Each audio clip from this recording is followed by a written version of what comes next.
My family, the Ratts, they came from a little place called Fish River.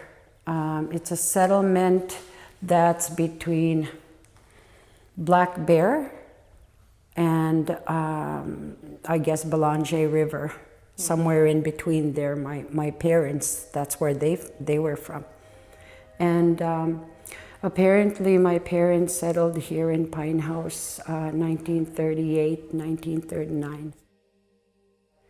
I grew up here in Pinehouse, and I remember aged 3 and 4, we lived in a little log cabin, a little one-room log cabin, not far from where the co-op is now. There's the main street, one little street that ran right through Pinehouse. And most of it was bush, like just lots of bush all over the place. In these days, there's so much growth and a lot of buildings going up.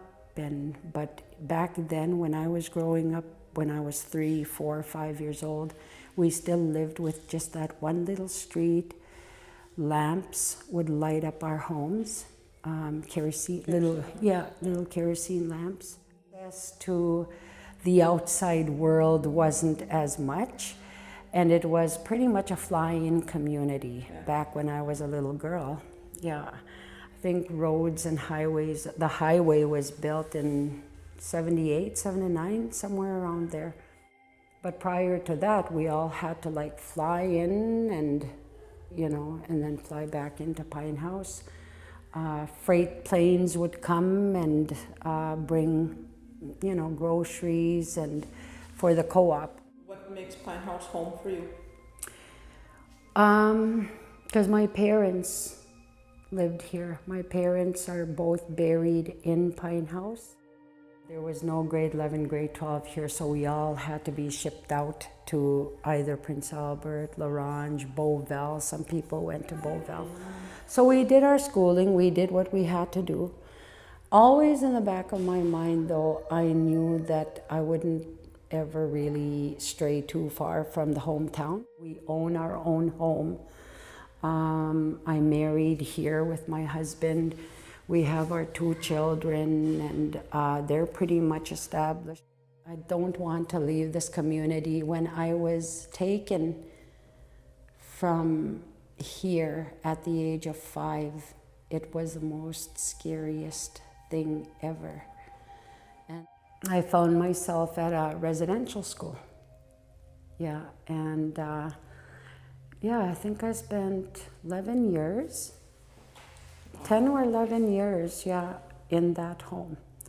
Didn't come home till I was just about 16 years old. I think that's why too, that has a little bit of influence on the decisions that I make today as an adult, right? And so it really took a lot of time to fit back into the community, because I never lost my Cree language. That's one good thing my dad always made sure. Like that, right?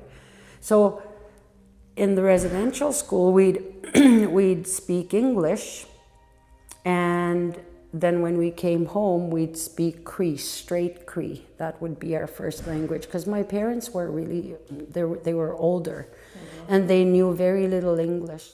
You're almost alienated from your community for a while.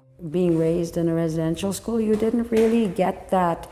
But my husband, my dad, those were people who influenced me to learn, to continue the Cree way of life.